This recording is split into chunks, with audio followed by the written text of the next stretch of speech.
everybody, my name is Jo and I love to read. Welcome back to my channel. So lovely to see you all again in 2023. I think I've done a video since it being the new year, but it still feels pretty epic. I am reviewing my 2022 goals, looking at my 2022 stats and my reading spreadsheet, and also talking about the one goal that I have for 2023. Let's start with my 2022 goals.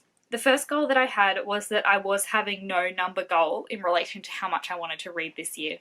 I stuck to that, I guess. I still read a number of books that we'll get into in the stats. Back into the start of 2022, I was pregnant for the first time, had no idea what my reading life was going to be like with a baby. I didn't want to give myself anything that I needed to work towards. I also still had a 0 TBR. I'm pretty sure I achieved that in 2021. So it makes sense that I didn't really have anything that I needed to push towards reading a certain number of goal in 22, and then as well with the baby stuff. So I didn't set myself a goal. I don't think that I necessarily would have read any more if I had have set myself a goal. I think if anything it just would have made me more stressed and not enjoy reading. It also meant that I probably wouldn't have read some of the big books and enjoyed them and felt as relaxed reading them as much as I did, because I would have been thinking, oh, I've got to get that number, can't read the big books, gonna take me too long. So I really like that aspect of things. Maybe in future years, if I feel like I'm not prioritizing reading enough, I may go back to having a number goal, but I feel like the habit is grandfathered into my life. Is that, I don't know where that came from, but it feels like the correct way to use it. The habit is so ingrained into my life that I will always want to keep reading, and I can recognize what happens when I'm not reading and either work out whether it's a problem or not. If it's a problem, how to remedy it. If it's not, then I know that it will change. So if it's a book that I'm finding boring, I know that I can DNF it and pick up something else, or read an old favorite if I'm really in a slump, and it'll be fine. But I know also that if it's a life kind of thing happening, so when we were planning our wedding, I wasn't reading a lot because that was taking up a lot of time, and that was fine. I needed to get past the wedding and get things planned. Same sort of thing with the baby. I didn't read a lot in the first, I'd just say the first week. I still didn't read a great deal, but after the first week, I kind of went a bit out of survival mode, as opposed to it being about me recovering and needing sleep. My baby's awake all the time. I don't know what to do with him. How do I look after him? We got out of survival mode fairly quickly, and we are pretty, I hate saying like lucky in this regard, but I do feel lucky and happy that we have a baby that sleeps. Let you guys know with baby number 2 one day if it doesn't sleep or not. I think that our attitudes probably as well were pretty correct, because I was really happy. I'd done a lot of reading about baby sleep, so I just went with the flow of what he was like, and maybe that relaxed attitude helped. I don't really know, each baby is individual. But anyways, the circumstances that we were dealt and the baby that we were given, I was able to get sleep with him, and I still called 2 hours of sleep good. Like a stretch of 2 hours. It was good that he would then fall asleep on my boob, and then I would put him back to bed and he would transfer fine. I did things like reading on my phone with an ebook. I have a lot of fond memories of Assassin's Quest, because that's the first book that I read after Miles, and I was so excited to get it and read it. And because I bought it in the later stages of my pregnancy, I was thinking, I really, really hope that I get back to myself enough after baby that I will enjoy reading it as much as I'd enjoyed reading the other 2, and I did. So that was fantastic.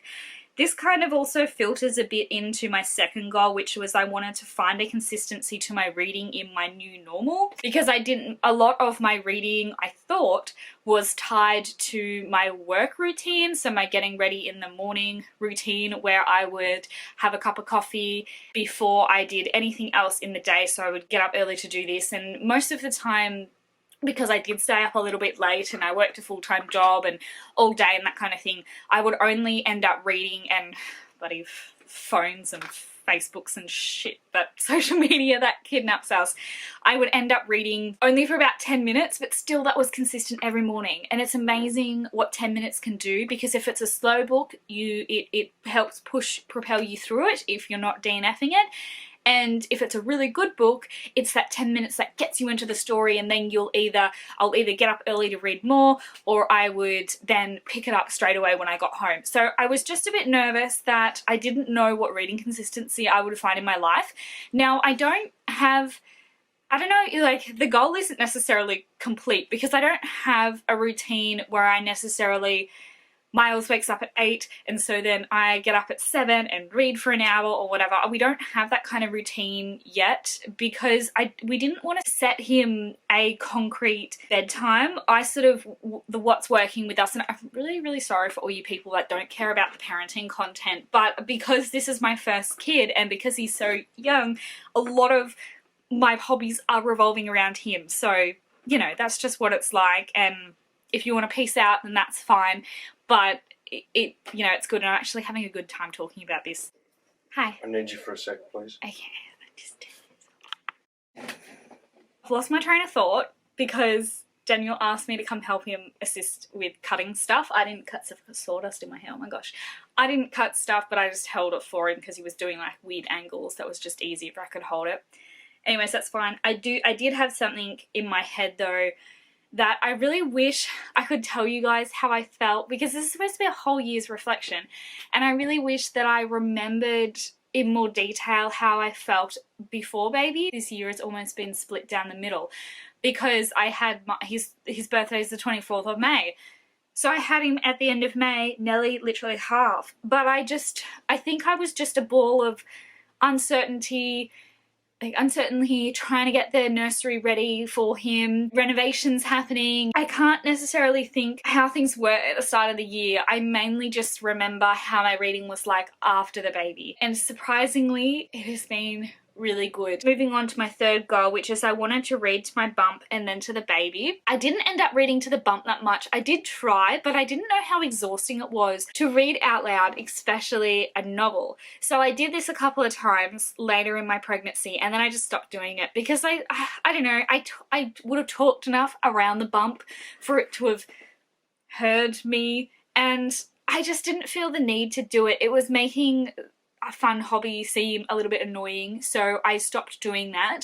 And then as opposed to reading to Miles, I have read a couple of pages of Harry Potter and the Chamber of Secrets to him. I think I remember talking about this in previous videos, but if this is the first time that you're hearing of it, I was reading him that around 2, 3, 4, 5 months. I was sort of reading it very, very slowly, a couple pages a day, but his attention span was never super long enough to properly concentrate on it.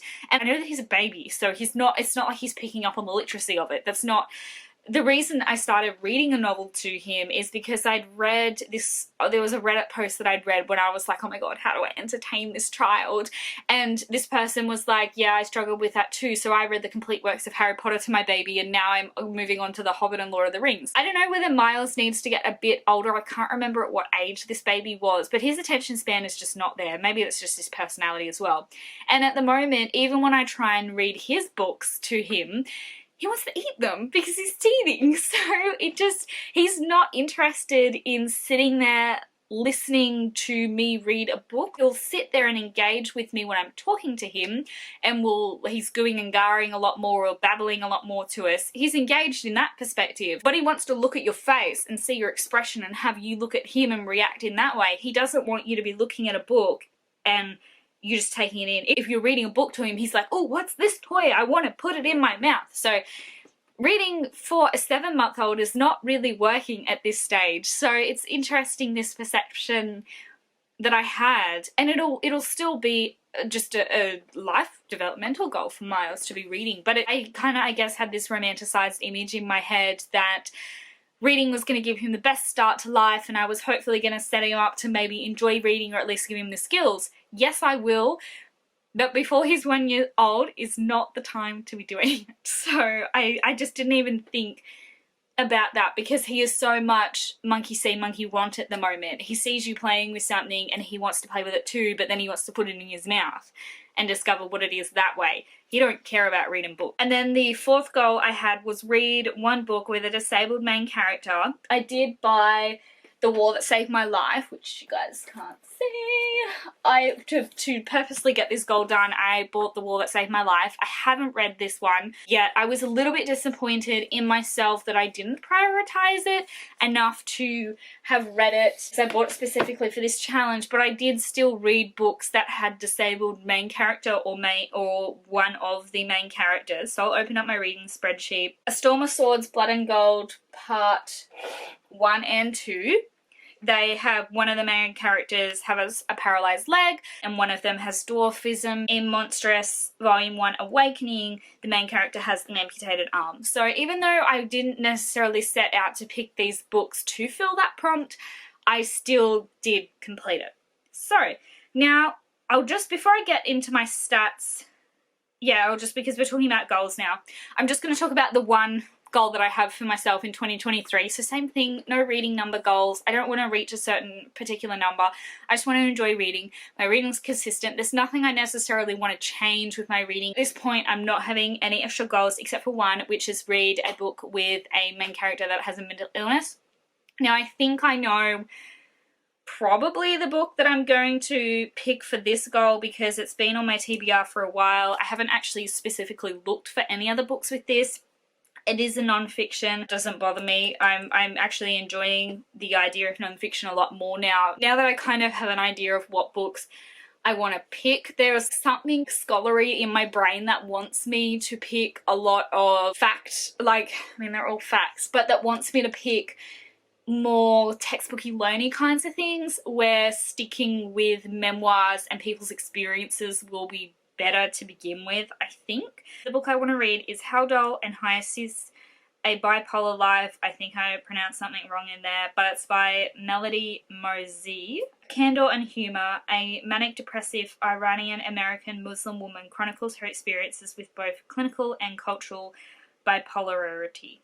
So I'm looking forward to that. It actually looks like it might be sort of a double diversify whammy for me, where it's going to be about mental health and it's also going to be about a different culture that I don't have experience with. So looking forward to that. That's the one that I'm at least intending to, but I just want to read some book at all that has a main character with a mental illness, whether that be fact or fiction.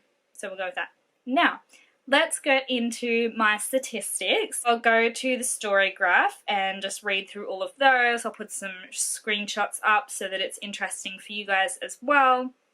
Thinking a little bit about going back to Goodreads as well and almost doing them side by side. I almost feel like I want a bit more community with reading, or not that I necessarily want to go back to updating every time I read, because I used to update my page count every time I read and it got exhausting, especially because a lot at the moment, I don't read a lot of page counts every time I read. I read 16 books across 7,585 pages. Now I do normally read about 8,000 pages, so it is down, but again, baby for the first time. Woohoo, go me. I read Royal Assassin, and then the last book I read was the Red Trailer Mystery, which is the second Trixie Belton. A mood map. Lighter books push the line up and darker books push the line down. Oh, interesting. So I said, I went really dark around March and April. The only thing that I don't like about these as well is that they're not clickable. I always loved how on the main page for the stats for the StoryGraph things were clickable, and I wish I could click on this and be like, oh, I read a lot of lighter books and these were the darker books. So that's quite interesting to see. I kind of had some high and low points, didn't I? The books and pages read per month in 2022. A lot of people love this graph, but I kind of find it a bit confusing. So I'm just going to scroll on by that. The genres I spent the most time with, fantasy, of course, 8. I did 3 middle grades, 3 young adults, 2 thrillers and 2 mysteries. I'm curious to see what those young adults were, but again, could click on it, which is really annoying. My longest book was Assassin's Quest at 838 pages, not surprised, and my shortest book was The Bad Beginning at 176 pages. The average length of the books you read was 429 pages, and it took you around 35 days to finish each book. Now that is not surprising either, because you think about it, it's 12 months, I read 16 books, that's like 1 point something book a month. That's pretty good. I don't mind that, and it's also why I transitioned over to 2 monthly wrap-ups. It's funny because at some stage I didn't think that I liked doing reading wrap-ups, but I actually really enjoy them. They're one of my favourite videos now. But I love that I do 2 monthly ones, so that I feel like I've got something to talk about. It's not so brief. The least time I spent reading a book, 2 days it took me to get to The Bad Beginning, and the most it took me 133 days to read The Countries of the World in Minutes. That is so true. Something that I don't necessarily do as much anymore. I tend to just mark when I finished a book, not necessarily when I started, but for Countries of the World in Minutes, I recorded when I started it, and then I took a break from it and didn't record it because I wasn't DNFing it, I just needed a break from it, so that's something different too. Authors that I spent the most time with: J.K. Rowling 2 books, Robin Hood 2 books, not surprising. My average rating was 4.19 stars. I don't rate books anymore either, so that's something interesting that has changed, and I'm probably not really going to have a lot of stats for next year for when I rate books. The most pages that I read was in July. I read 1,206 pages. Wow, that's interesting. Or did I just mark a book as finished in July? So interesting too. My year at a glance, all the pretty covers. A really cool video that I'm going to be doing soon. I hope you guys enjoy it because I'm going to enjoy it. I'm excited for it. I haven't really seen anybody else doing it. So if you do it if this sounds cool or when you watch the video. But I'm basically going to say a title and then say the tropes that are in it, the tropes or the themes, and then move on and just repeat that. So if you're looking for something that is pirates and I happen to be like, this book has pirates in it, then you can, it's gonna be my year in reading in tropes and themes. So very brief, not a lot of description, just the tropes and the themes. And I'm really excited to see how that one turns out. Now this is my reading spreadsheet, just to quickly show you guys because this video is getting really long. I did complete it throughout the whole year. I did build some stats from it, and that's why I created it to begin with. But I don't know if I care. I don't know if I care about the stats anymore, because I think the reason I really started doing it is because I wanted to diversify my reading, but I feel like I'm more aware of it than I used to be. I don't feel that necessarily I need to push myself to be doing it, aside from obviously I have a goal to read one book about a person who's got a mental illness. But I think as long as all of my book recommendation stuff now comes from BookTube, and as long as I keep watching people who are either diverse creators or people who read diverse things, then I think that I'm going to be fine. And there's always areas that need to be worked on, but I don't think I want to do it as heavily as I was imagining it when I was doing stats, when I was creating this spreadsheet in the past. That's my video because I think I could go on and on about this topic over and over again, and I think I will complete my reading spreadsheet again because it doesn't take a lot of effort. I like knowing certain things and just, I guess, having a record of what I read. I know a lot of people love stats and I enjoy looking at them too, but I just don't know if I'm as obsessed with them as I used to be, I suppose, for my reading. I love listening to other people's stats and I eagerly await everybody's videos about goals and stats, but I don't necessarily know that I care as much about the numbers as I used to. Just kind of cursory. I really enjoyed talking about how my reading has changed now that I'm a mum. I really enjoyed that part of this video, and I didn't mind talking about my stats, but I didn't feel as passionate about it because it felt less what my reading is about at the moment. It just felt a bit more, I don't know. Is this making sense with anybody? I'm not sure. Anyways, I'm gonna go because I'm just babbling.